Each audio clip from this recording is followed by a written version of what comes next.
شرم اور حیا نام کی کوئی شے نہیں رہی، عصمت و عفت کا کوئی حساب نہیں، کوئی ذکر ہی نہیں۔ اور گواہیاں کیا ہے؟ پریزیڈنٹ کلنٹن نے کہا تھا 2 سال پہلے یا 3 سال پہلے، وہ جو ان کی اینول سپیچ ہوتی ہے، state of the union address, اس نے کہا تھا ان قریب ہماری قوم کی اکثریت حرام زادوں پر مشتمل ہوگی۔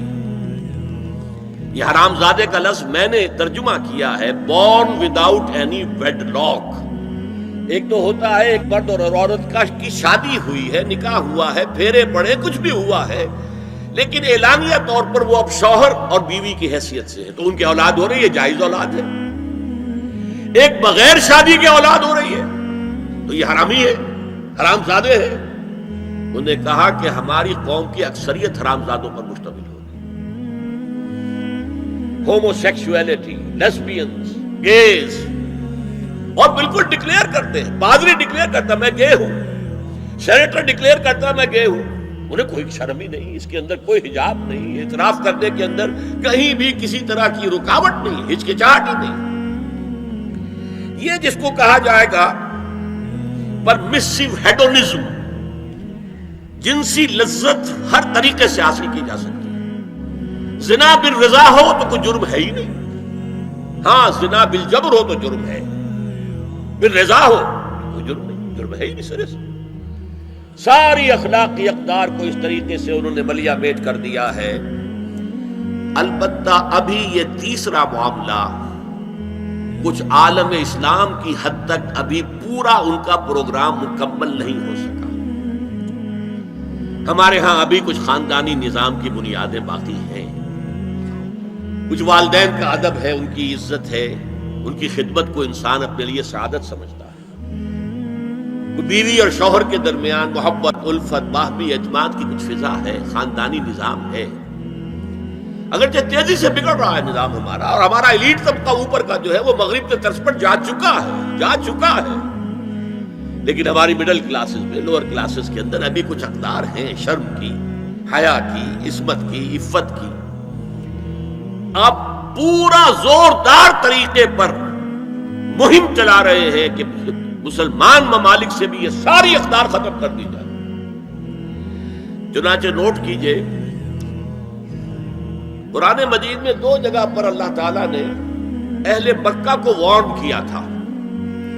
اولم یروا انا ناتی الارض ننقصها من اطرافها، کیا یہ قریش دیکھ نہیں رہے کہ ہم رفتہ رفتہ ان کی طرف بڑھ رہے ہیں، چاروں طرف سے ان کے گرد ہمارا گھیرا تنگ ہوتا جا رہا ہے، ان کے گرد جو قبائل آباد ہیں وہ ہمارے حلیف بنتے جا رہے ہیں۔ یہ سورہ رات کی آیت ہے، اور اسی طرح سورہ انبیاء میں ہے، افلا یرون انا ناتی الارض ننقصها من اطرافها۔ تو اسلام گھیرا تنگ کر رہا تھا رفتہ رفتہ کفار مکہ کے گرد۔ آج یہ برعکس ہے کہ یہ مغرب اور امریکہ کی عظیم قوت کو استعمال کرتے ہوئے، سول سپریم پاور آن ارتھ، آج یہ ہمارے گرد گھیرا تنگ کرتے چلے آ رہے ہیں کہ ہمارا معاشرتی نظام بھی تلپٹ ہو جائے، درہم برہم ہو جائے، ہماری اقدار بھی ختم ہو جائیں، ہمارے ہاں بھی عورت اور مرد بالکل برابر ہونے کے مدعی ہو کر میدان میں آ جائیں، عورت مرد بن جائے، مرد عورت بن جائے، مردوں کی شادیاں ہو جائیں کہ ایک مرد شوہر اور ایک مرد بیوی، اور رجسٹر ہو جائے شادی، لیسبینز کی شادیاں ہو جائیں کہ ایک عورت شوہر، ایک عورت بیوی، اور رجسٹر ہو جائے شادی۔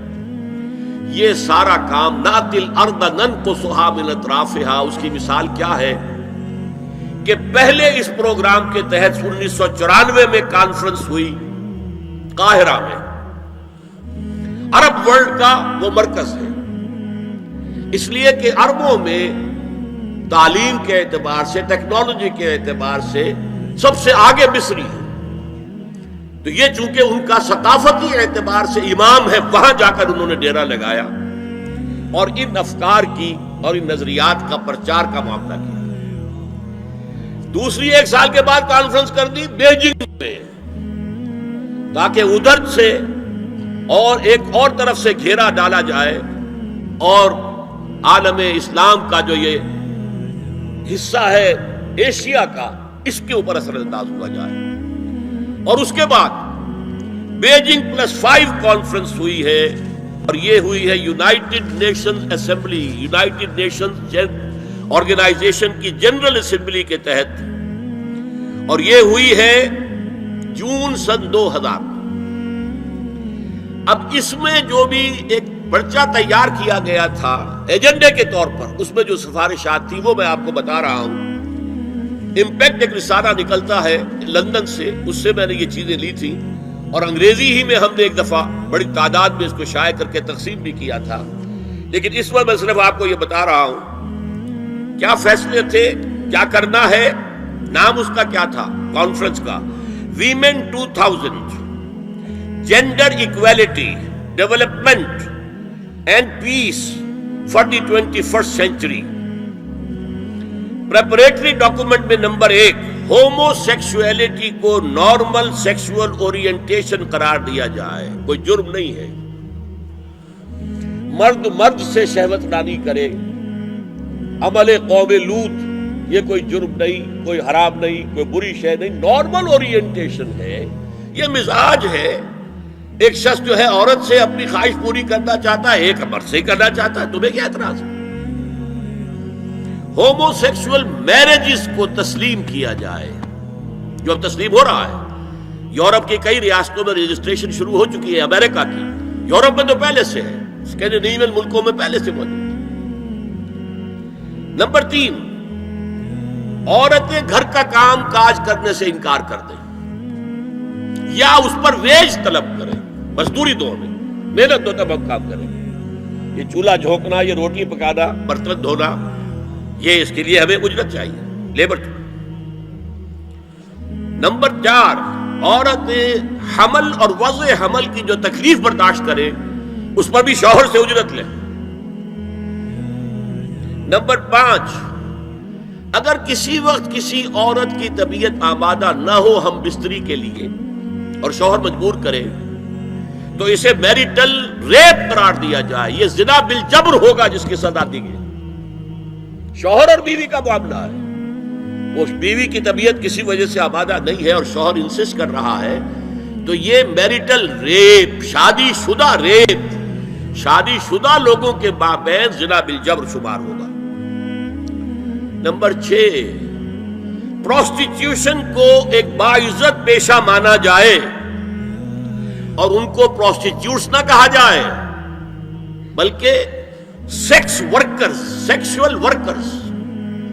جیسے مرد ہے وہ اپنی جسمانی قوت استعمال کر رہا ہے، وہ اب چلا رہا ہے، کسی چلا رہا ہے، یا وہ کہیں اینٹیں ڈھو رہا ہے، یا کوئی اور دماغی صحت استعمال کر رہا ہے، ڈاکٹر بیٹھا ہے تو اس نے لکھ رہا ہے، فیس لے رہا ہے، عورت بھی اپنے جسم کے ایک عضو کو استعمال کر رہی ہے تو وہ سیکسول ورکر ہے اور وہ پیشہ ہے اور وہ باعزت ہے، اس پر قتل کوئی قتل نہ ہو۔ 7 وراثت اور طلاق میں بالکل برابری، کوئی فرق نہیں۔ اب یہ خاص چیز تو معلوم ہوتا ہے کہ اسلام ہی کو ہدف بنا کر انہوں نے ایجنڈے میں شامل کیا۔ اس کا نام ہے سوشل انجینئرنگ،